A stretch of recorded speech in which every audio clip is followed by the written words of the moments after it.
Good evening. Thank you all for being here. I know that very busy, long days, but I really appreciate you all taking some time to interact and to have a conversation about a very important topic. Obviously, our students are very important, right? Your children are very important. Our employees are very important. Our district, our community, and today we want to talk about looking at how can we continue to provide awesome resources, excellent resources for all of our students. So this evening we have invited our families. I see that right now we have 14 online, so I know this number will continue to grow as we gave a virtual option. And for those of you at home, we have about 20 people here, 20-ish. So 20 plus 14, there you go, 34. I'm sure that number is going to continue to grow. So today we did invite our parents from DLAC, from the District English Learner Advisory Committee, ABLA, Home to School Club, District Advisory Committee, and the Village. So thank you all for being here. This evening, it's going to be interactive. We're going to do some table talks. We're going to do some writing. We're going to have a conversation, do some share outs. And for those of you at home, you are also going to be able to participate virtually. We got pretty good at this back in 2020, right? We learned how to use technology. We learned how to use Google Docs. We learned how to use a chat box. For those of you who are at home, you also will be able to use a chat box to ask questions. Associate Superintendent Evans has some QR codes. He has some documents that you can do from home and participate so that we can get your input as well. At this time, I want to invite our board president, Frances Aber, who's here to say a few words. And so I'm going to let her say a few words, and I'll come back on the mic, and then we'll get started with the presentation. So, President Aber, come on up. Thank you very much. Good evening, everyone. Thank you for taking your time out to participate in this community process. I just want to make really clear here what we're doing tonight. We are not here to make a decision. Our goal and my goal for asking for this public meeting is to get feedback from you all, to understand what your priorities are, where you're feeling right now about our educational climate, and if we do move forward with the parcel text, we're going to need every single one of you to assist with getting it passed, because it takes a lot of manpower and hours and planning and execution to get a parcel text passed. One of the reasons, of course, if you've been paying attention to our board meetings, is we have a structural deficit. This isn't a temporary issue that we have in our district. This is the reduction of students in our district, the loss of one-time funds, and our state and our federal government isn't keeping up with the pace, right? We have increased costs for our pressures, and I'm sure we're going to have even more with what's going on with the increase of utility costs and gas right now for our district. And so we need to have a stable one-time or a stable income source to help alleviate some of the reductions that we've had, to maintain the status of our district, maintain the counselors, the librarians, the services, the after-school services, the sports. We need all of that to help our students succeed. And so that's why we're here, right? Many of the other districts surrounding us have passed parcel taxes. It's been a long time since Oak Grove has passed a parcel tax. And so our students deserve as much funding as any other district around here. And so I look forward to hearing from you today, to getting your creativity on the map, and to hearing your feedback about some of the options that we're putting forward. And that will inform the board as we move forward. So thank you. Well, thank you, President Aber. And yes, it's going to take all of us together, working together. We have, just great employees. We have our three different associations. I see some of our reps from OGA, our Teachers Association. We have AFSCME, who represents our custodians, our gardeners, bus drivers. We have CSEA, who represents instructional assistants, our secretaries, librarians, library clerks, health clerks. We also have our administrators, OGMA, Oak Grove Management Association. So all of us collectively working together with our parents. This is an investment for our students. It's an investment in our community here in this part of San Jose here of Oak Grove. I'm excited. I don't know if Mr. Evans is as excited I am, but I saw his presentation. It's pretty good. It's got some good information. It's got some activities. I think he has some data. He's gonna show other districts, what are their parcel tax and what are they funding? What's that annual amount? So we're gonna talk about that. So thank you, Associate Superintendent Evans, for putting this on, and it's all you now. Well, thank you. I actually was quite excited too, because just a few moments ago, I actually had more buddies in the room than I had online, and I've never had that before. But it looks like that's flipping, but I'm glad people are joining us online. My name is Mark Evans. I'm the Associate Superintendent of Business. And what we'll do in the evening is we'll kind of go through a slide presentation talking about parcel tax, what it is, how to get it passed, and on the ballot and stuff. But then we'll talk about some of the funding systems that exist for our district that President Aber was speaking of. And then we'll go into what are some of the other parcel taxes around the area, what do they fund, what are their amounts, and then we'll want some table talk time for you guys to give us feedback on what do you think would be important for our district to fund, what do you think would be viable that could pass, and we'll share those things out, and that'll give us direction on where do we go next. So if we're ready for the slideshow, I think I can probably jump through the first couple of slides. All right. Let's see. My clicker kind of went through the welcome and purpose. And again, the point tonight is to kind of just give some information and then listen and hear your input, not to make a final decision, but to give us guidance and direction on where we should go next. I'm going the wrong way. There we go. All right. So just really quickly, I'll talk about what a parcel tax is. It's kind of in the name. It's a tax on each parcel of property. It's a local funding measure. So those funds are used by our district and they're controlled by our district. It's a flat tax per parcel. So for every parcel of land, whether you own a residential lot that might be 6,500 square feet or 3 acres of land, it's the same price. It's not a prorated amount. It's $68 is currently what we have in existence. That's one parcel tax we have in our district that dates back to 1991. So it's a flat tax per parcel. In order to pass it, you need a 2/3 vote. So 66.67% of the voters need to say, we are willing to take on this obligation. And it can include senior exemptions, which ours currently does. Ours is quite old, but now you can also add disability exemptions, or if somebody's on other Social Security support, they can also get exemptions. You can also add citizen oversight committees and audits and things like that. So those are additional things that we could write into the resolution if we chose to do that.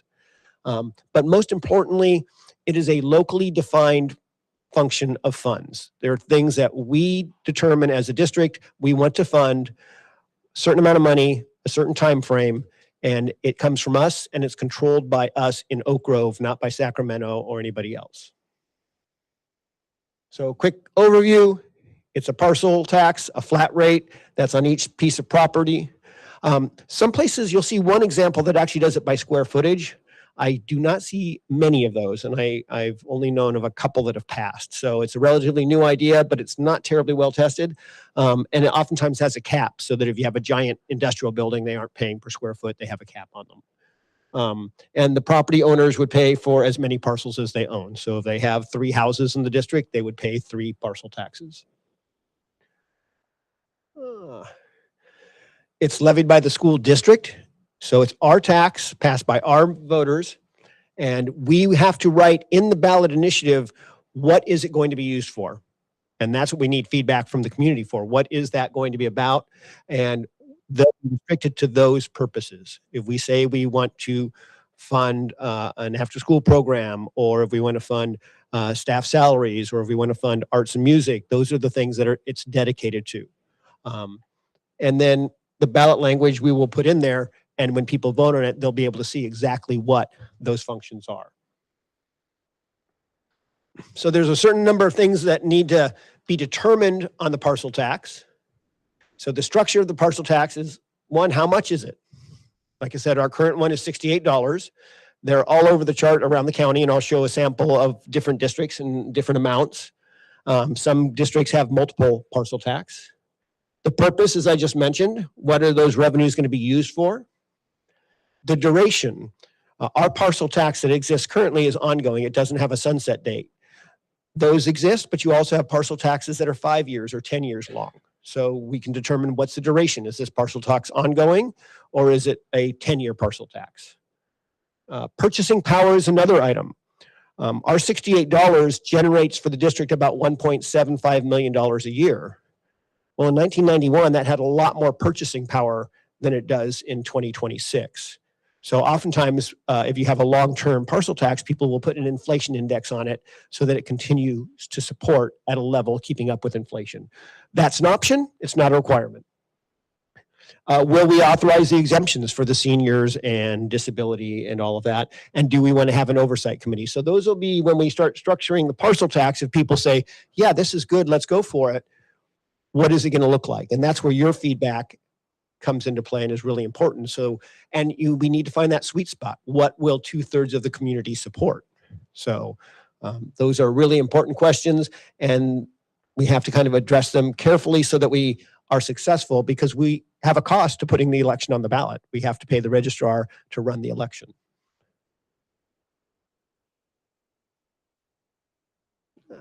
Why am I not clicking? Thank you, Elton.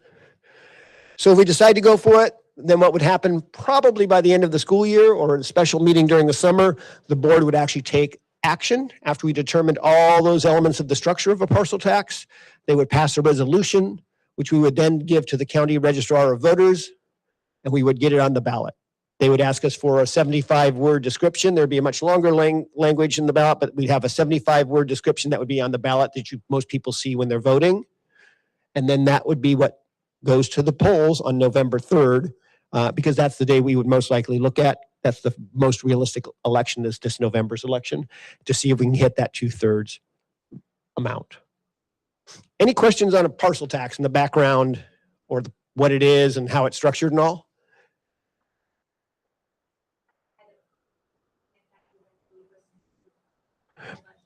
It's unrestricted. It's locally restricted, basically. So we would have to. It's kind of like our bond has things written in the language of what it's for. So we have to spend those bond dollars on those things. So yes, and it depends on how restricted that language is, right? So, and I think you'll see in some of the samples that some of them are broader than others. Some of them very pinpointed. That's the election calendar. We're not going to get into the elections in June and August. It'll probably be November 3rd. That also might be in our best interest because it's a big turnout election day too. So that's probably a sensible one to go for if we decide to go on the ballot. All right. So talking about the financial reality of our school districts and the things that we're facing, schools face funding from the state. That's our primary source of funding. We do get some dollars from the feds, but the vast majority of our funding comes from the state of California. And it's a process called the local control funding formula. And there's an elaborate formula based on the population of your district, and not just the population, but the rate at which they attend school, your average daily attendance. And then how many students do you have with higher needs that might be English learners or free and reduced lunch? Those all go into the equation to figure out this is the number that your district qualifies for as your state local control funding formula. In that bucket, each district has a bucket with that number in it. The first thing they do is they take your local property taxes, and the school portion of those go into that bucket. And if the bucket doesn't get filled up by your local property taxes, then the state comes in and puts in what's called state aid, so that you get up to that level of local control funding formula, okay? The problem is that state funding formula, the local control funding formula, has a gap between what we get and the programs we operate. Particularly because that local control funding formula is largely based on instruction, but schools do so much more now. Not just the after-school sports and the extracurriculars, but the social emotional, the mental health services, but also even our instruction. We have students with higher needs and higher demands that require specific instructional support. So there's a larger and larger gap between what that local control funding formula is and the operating costs for school districts. It's true in Oak Grove, it's true in many districts across the state. And then the other factor is we're funded based on the students who not only are enrolled, but attend. And our trend line is going down, okay? In the upper left, you'll see that the high point of our enrollment was back in 2006-07 when it was just shy of 12,000. And then I put here just the last 7 years, or 6 years rather, from 2019. And you'll see it's going down, especially when you look at the number on, this is enrollment. The flatness that you see in the later years is because we added a whole grade. If we took the TK students out of these bars at the far right, those would be lower. Now we got additional funding for that, and that was great. It's a new program that we got funded for, but the general trend line for the Oak Grove School District is downward. The birth rates are downward. So we are not seeing as many families move in, or the families who move in are not having as many children. So that means we get less funding over time.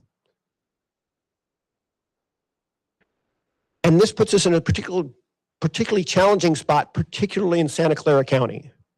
There are districts that get funded by their attendance like we do, and there are districts that get funded by their local resources. Remember the bucket I talked about? It's the bucket that gets filled with your property tax. On the left side, you'll see the attendance funded districts. They put in the local property taxes, and then they add the state funds and fill up the bucket for you. Your community funded districts, they put in the local property taxes, which fills the bucket, and actually in many cases overfills the bucket. But that overfill of the bucket stays in that district. So they have a very healthy amount of funds to run their programs, and then in addition to. All right. And Santa Clara County is a high property wealth county, and we're not just talking about housing.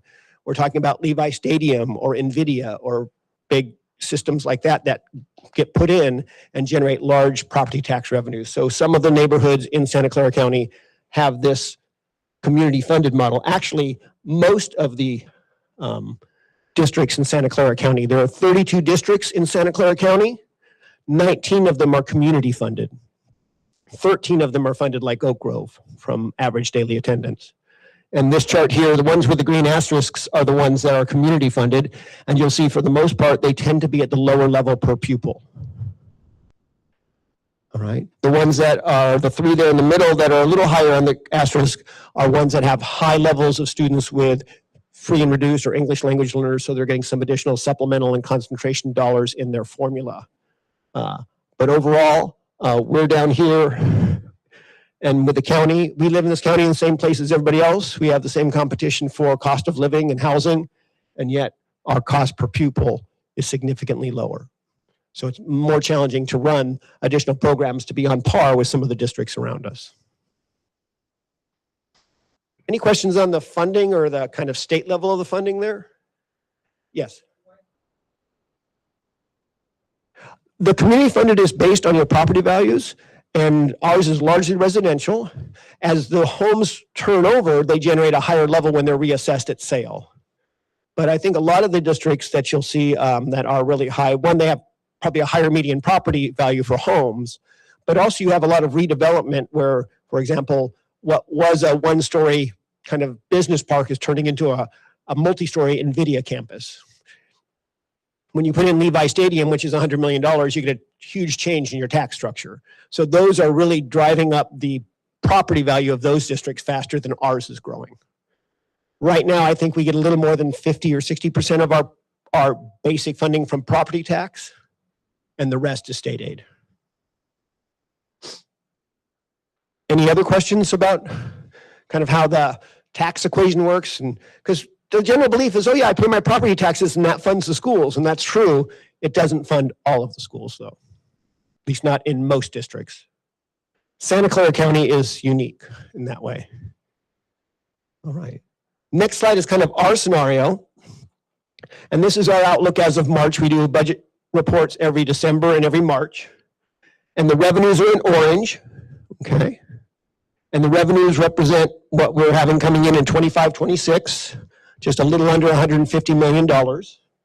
And then you look in 26-27, relatively flat and declining in 27-28. Well, we get a cost of living. Why is it declining? Any ideas? The ADA, the attendance. As we get fewer students, we don't generate as many dollars. Each of those students generates, with all the funding we get, not just the state funding, about $16,000 or $17,000, I think, is the current, about $95, $90 a day. But as we get fewer students, that number goes down. So that becomes more challenging because the overhead operations of the district are the same regardless of how many students there are. The yellow lines represent the expenditures. Now in March, those expenditures represent the settlements for 25-26 for all bargaining groups. And the green is the parity, because when we settle, we tend to have parity across all of our bargaining groups. And that was all done. That's why the green line and the yellow line are the same.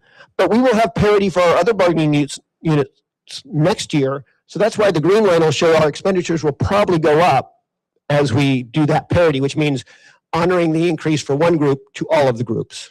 Okay. So the 26-27 has some of the increases, but not all of them. So that's why the green line will go up a little higher if we apply that across the board, which is the most typical scenario. And you'll see that also carries forward into 27-28. So this is the structural deficit that President Ibero is talking about, that the revenues are constantly coming in lower than the expenditures to run the programs we have. Any questions on our district? Quick budget oversight. Very basic, but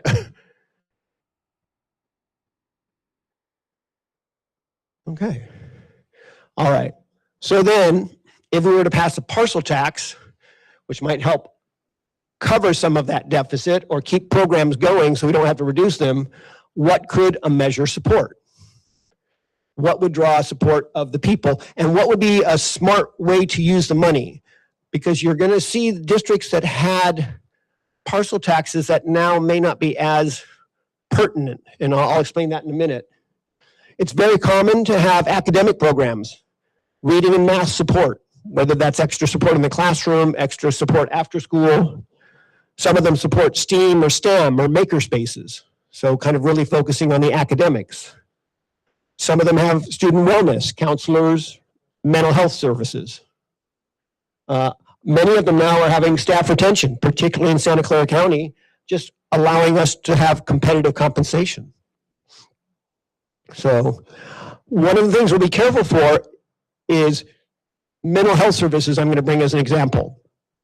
There's currently a new program that the state allows called the California Youth Behavioral Health Initiative, which allows us to bill private insurance for services we provide. So that will help offset some of those, just like we do with Medi-Cal. We can bill Medi-Cal for services we provide. If we can start doing that with private insurance, that might be an offset. So maybe that's not a place we need parcel tax.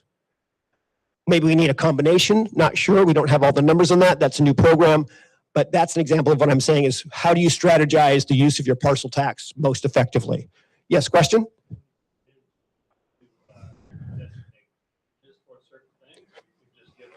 No. Generally, they're broad categories. Yeah, so they're not usually written too defined. So when you write that language of 75 words, you don't usually have it too strictly formulated. And it's oftentimes broad where you may not be able to fund everything. It's kind of like our bond. We have a wide range of things. We may not do everything, but we can do any of those things. Another one, and this is a really good example. Lots of parcel taxes are for music and arts. Well, now we have Prop 28, which is a constant funding stream. So maybe that's not as significant now. We have a funding source from the state, and it's about $1 billion a year, and it's tied to inflation. So it has an inflation index on it as well. It's tied to the Prop 98 fund. So maybe whereas we would have thought that was an important place 5 years ago, maybe it's not because there's now a funding source. School safety is another one. Emergency preparedness. So these are all typical ones, and I want to show you some samples that we have from other districts in the county. So if you're at home, you can use the QR code to open the page. I'll do handouts. When we do the walk around, I'll give handouts to you so you have them to look through. And there's a link there as well. These aren't all the districts. These are the ones I heard back from. And here's Oak Grove, $68. That's what ours is. It's been going on since 1991. And it's pretty wide. Remedial support, instructional materials, facilities, infrastructure, and energy conservation. That's what was the ballot language in 1991, and that's generally what it's used for, but again, a pretty broad definition. East side, just past theirs, they pulled it at a variety of different numbers, 50, 70, and 90, and based on the feedback they got, they went with the $49 number, and just passed at the last presidential election. It's a 6-year parcel tax. There's no increase factor on it, and they're using that to attract, retain teachers and staff, and maintain college and career programs. So, Cupertino has none. They don't have any parcel taxes at all. Loma Prieta, relatively small district, has a parcel tax of $348 per year, and it goes until 2032. It's so about a 10-year one from the time it passed in November of 22. No inflation, but position and salary enhancements. So, and I think in the newer ones, you're going to see more of that language than we've seen in the past. Saratoga, and I won't go through every single one of these, but Palo Alto, a pretty pricey one at $836. I pointed out because it has an inflation factor of 2%. So what it was in 1120 was probably a little bit less, but it's only about a 6 or 7 year parcel tax. What they might do in 2026 is go out and try to renew it and extend it. But class size, at-risk students, school libraries. Los Altos, you'll see they have 2 different ones. One of them is ongoing, has no sunset, and one of them is short-termed. It's about 8 years and has a 4% inflation factor. So, any questions on how to read this? Because I'll give a copy of it to you when I kind of get your table talk going. Or any questions about strategies or thoughts about purposes? Yes.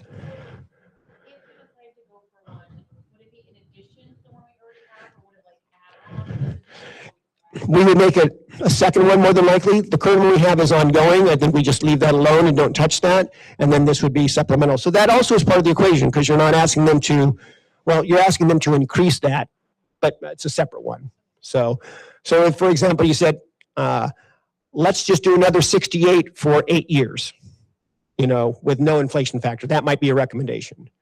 I think the one we went for back in 2018 was $132, if I remember right. But I think we had like 55 or 60%.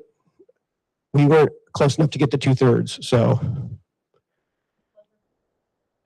it wasn't a March. Okay, special. Yeah, and that plays differently in different districts. I've done a March election in previous district and it worked fine, but oftentimes in many districts, just the high turnout elections tend to be the better ones to go to. So, all right. See, I push this clicker button and Alton changes it for me. So, all right. So there again is the kind of last one, but if you're at home, the QR code and the link are there. But what we're going to do now is go into one more about Alton. What would a parcel tax generate? So this is good information for you to have. Currently, our $68 one generates $1.75 million a year. So you could say, let's do another $68 one. We'll get $1.75 million a year and we'll make it for X number of years. Obviously, sample one, double that to $136 and we'd get $3.5 million a year, $100 and $75, just some examples. When I ask your opinion on what works, you don't have to use one of these numbers. You can say, I think maybe $60 would work, or maybe East Side's 49 is the magic number. Think about what you and your neighbors and the community would support. And that's a combination of what that number is and what the purpose is. All right. If you're at home watching, I think we have, I don't know how many we have watching at home right now, but this QR code will take you to a form where you can answer the questions that I'll be giving out to the people here in the audience. and then that'll feed into a spreadsheet so I can get your feedback there. But let me go through the questions really quickly, and then I'll hand them out and ask you to get in tables of 3 or 4. All right. There's a total of 7 questions. I'll give you sheets of paper, and I've tried to leave enough room to write on. What should be the purpose of the new parcel tax? What are the things that you think are important and attractive for voting on? There's 2 components to that. What amount do you feel the community would support? Do you think we could get another 68 or more? Do you think we'd be more like East Side and 50 might be pushing our limits? What should be the duration? Should we have it ongoing, or should it have a window of 5 years, 10 years, 8 years? You can choose whatever we like. And then should there be an inflation factor? One of the things I was told by a consultant was, you can usually do 2 of the 3. You can get it ongoing, you can pass it and get it ongoing, or you can pass it and get an inflation factor, but it's hard to get an inflation factor that goes on forever. So you might think about strategy as far as putting those together. Sure, that'd be lovely, but it's less likely to get through the polls. And then kind of what concerns do we have about a parcel tax? You know, what are the hurdles to getting one passed, I think, is what I meant by that question. What would make you more likely to support it?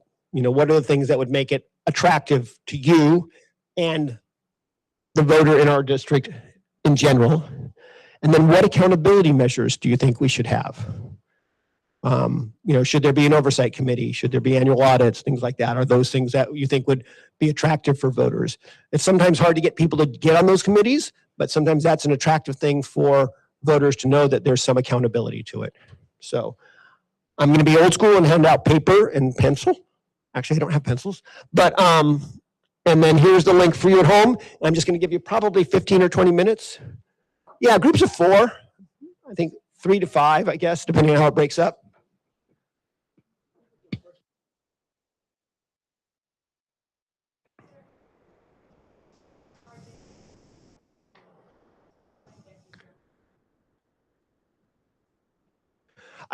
I think it depends on what we want to support.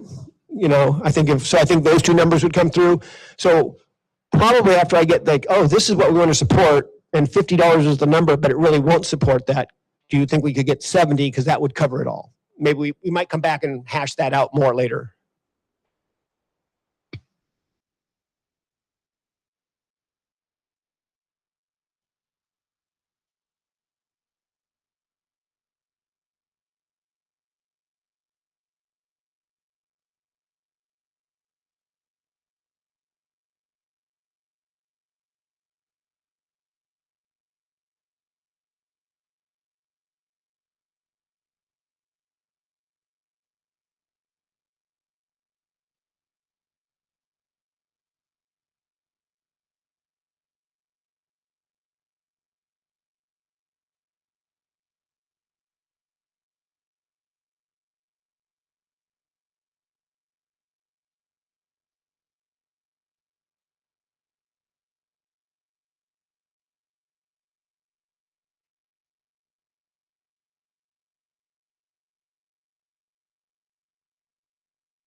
We'll share out in about 3 to 5 minutes. And I got a few answers from people online, so thank you for that information.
All right, let's share some ideas and thoughts. We'll jump back to the questions and just kind of see what your group came up with. And you're welcome to keep talking after we go through the share out. I'll be glad to hang out and chat.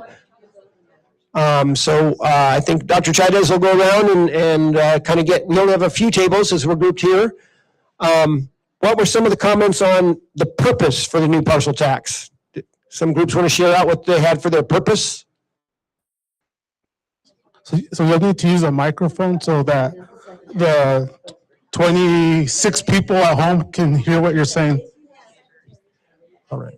So our purpose, we were thinking student-centered, number one, attracting and retaining staff, and then somehow incorporating, supporting diverse learners like counselors, mental health, special ed services, and multilingual learners, and obviously making that like more friendly for anyone to know what those things mean, not just teacher people, but students and staff mostly.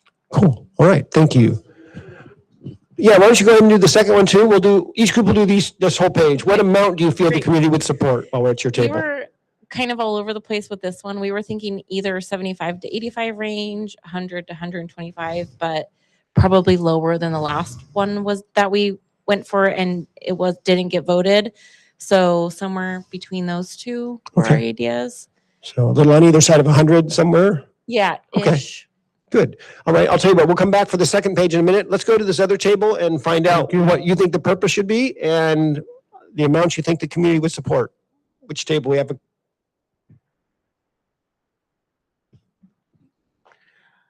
We agreed that competitive salaries and staff retention, but making it broad to include things like strengthening safety, campus security and training, promoting after-school enrichment programs, and additional sports and keeping sports. I think we had a good idea at the table of language enrichment programs, which I think would be appealing, strengthen our academic programs. In regards to the amount, we were also kind of all over the map. We were Dr. Chaidez shared that Eastside Union passed at 77%, and Board President Hebert mentioned that that's pretty much our voters. So we were wondering if they might have wanted to increase that number, knowing that 77% of their voters passed the parcel tax. But if we did, set a dollar amount at $49, that would get us close to about 120 total with our current $68 parcel tax. But we had other, $10 a month would be $120. But we are certainly aware that our previous parcel tax failed. So that's something for us to be mindful of. Okay. And let's, how about this Thank table you. here? I also heard something about one Starbucks a month. So one Starbucks a month. You want to share here what your first page questions were? Sure. So our group felt that, like everyone else, employee retention, direct student services, resources for English learners, and mental health services were our top priorities. And we settled on two options, $199.99 and between $150 and $199. We felt the times and the cost for things now would justify. Thank you. Yes. That we went for back in 2018, that seemed like a high number then, but it doesn't by nearly as much now. So that's a good point to consider. Let's go to the second page. We'll go around again and ask each group to share their information from the second page. Those questions were the duration of the parcel tax and should there be an inflation factor? So this one we didn't get a lot of time to talk about, but we were leaning towards limiting, like in the 8 to 10 year range. It looks like a lot of the parcel taxes that we were looking at, this was very helpful, by the way, were around the 10-year range, and most of them have a limit, an expiration. And we weren't totally sure on the inflation factor part. Okay, good. All right.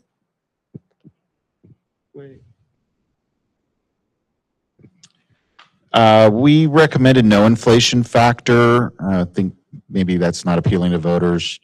And the duration, we said either ongoing or 10 years. As we know, going back out for a parcel tax can be a challenge, and you don't know what the future holds. So the longer the better, but like the other group, 10 years might be reasonable.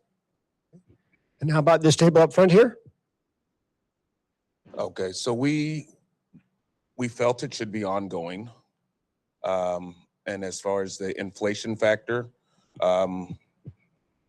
we thought 6 to 8% if it did have a expiration date, and then if it was ongoing, nothing. So, all right.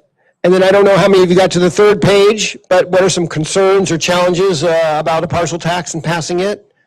What are some things that you think will get people to vote yes? And what accountability measures would be most effective and help people to vote yes? So, did you guys, anybody get to those pages? Okay. Well, we have, Let's hear the ideas. Yes, you're here. Let's hear them. One thing that I was thinking as the first group was talking is that we need to ask Eastside what they did to get the community to support, like tips and tricks, since they just passed one. And they mentioned, like we mentioned, that's a lot of the same voters. As an organizer for OGA, how are we going to get teachers involved, the community involved? It's really hard. And knocking on doors is hard personally. So how are we just going to get people involved so that they know it's important? And we have to have everyone, all stakeholders, to know that it's for everybody. Like when, it's not just the group that's in the room or online. How are we going to get everybody involved so that they all know that they need to support it, because we are all involved. Did you guys have anything to add? Just for accountability measures, I think some form of a citizens oversight committee is important, but it needs to include staff and parents and any other community members that we can get. I don't know exactly what the structure would look like, but there needs to be a transparent accountability. Yeah. And oftentimes parcel tax are created as a sub-fund so that you can track specifically the expenditures for there and do reports out on how the parcel taxes were expended. That's not uncommon. We agree that, concerns over the 2/3 vote, that could be a tough vote to get.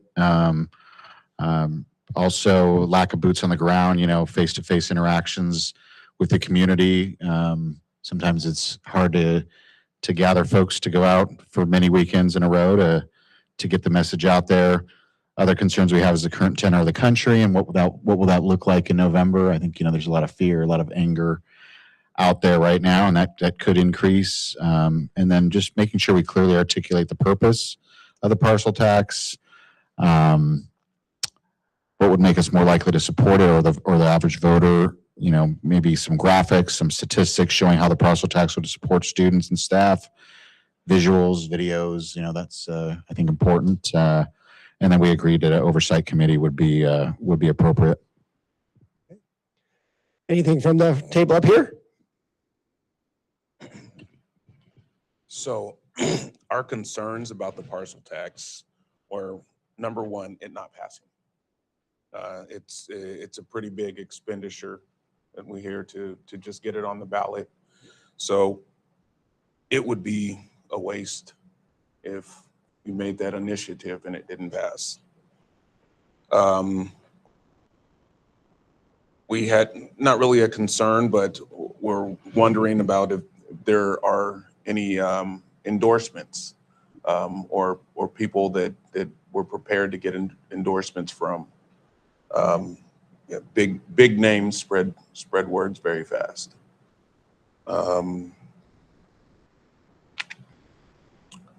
What would make us more likely to support it? I have a wife that works for the district, and both of my kids are in the district. So that's a driving factor. We want the best for our kids.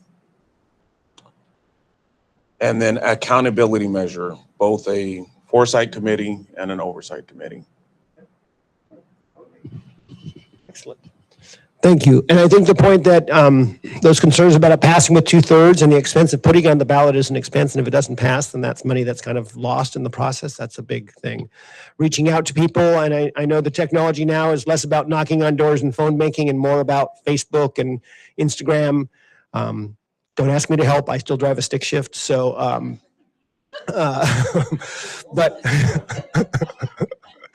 but I'll, if you do knock on doors, I'm happy to help there. And I think those accountability measures help as well. So let's kind of wrap up and just kind of synopsize. If we go a couple more slides, kind of where the next steps are, here determining whether to do more research. If we're done here, we think, no, this isn't worth it, we're done. If yes, we need to kind of continue this research and dig further. I heard some very consistent things between the tables as far as what was interested for funding. And I think, I heard some close numbers. Yours were higher than others, but I still are some that seem not far out of the park, and they were similar on some of the questions answers I saw on the feedback form. And then we'll kind of assess what's that rate going to be. Do we need to do any polling? That's another expenditure. And once the board passes a resolution, the board can no longer be involved. No district money can be spent on a campaign. So then we'd have to get a campaign committee and find funds and resources and donors to support that to get the word out, because that can't be a district expense. The research on the front end, the possible polling to see if it's worth adopting the resolution can be a district expense, and the cost of the election will be a district expense, but the campaign itself cannot be. So just know that once the board passes that resolution, let's say it's in June before we go to summer, then everything has to be done by outside resources. So next slide, I think is kind of just a synopsis, a different graphic there of the research, the public engagement. And if you have suggestions on how to get the public to give more feedback here, that would be great. And then we'll start laying out what do we think is the best package to put together if the board decides to kind of take this further down the road and get ready for a resolution. And if that's the case, then we'll probably be doing that in June. And then lastly, just really quickly, a synopsis of the next slide, kind of the components of a parcel tax. we'll work on the tax rate. And this is just the teacher and me telling you again and again what I told you before. The tax rate, the purposes for which the revenue will be expended, which exemptions would be offered, and then we need to discuss, which ones will bring in the most votes if we have those exemptions or not, or cost us dollars. The duration, the inflation factor, what accountability measures, and most importantly, one of the things that's really tricky is writing a 75-word description that puts it all together. And they're really tight on those 75 words. So we want that to really sell and close the deal. All right? So I think that's all we have. I don't think the next slide, I think the next slide is just kind of where we go from here. If we go all the way through, we'll continue getting community feedback. And the June board meeting will be where we have that discussion and a decision whether to make the resolution and then start a campaign if we decide to go that route. Yes.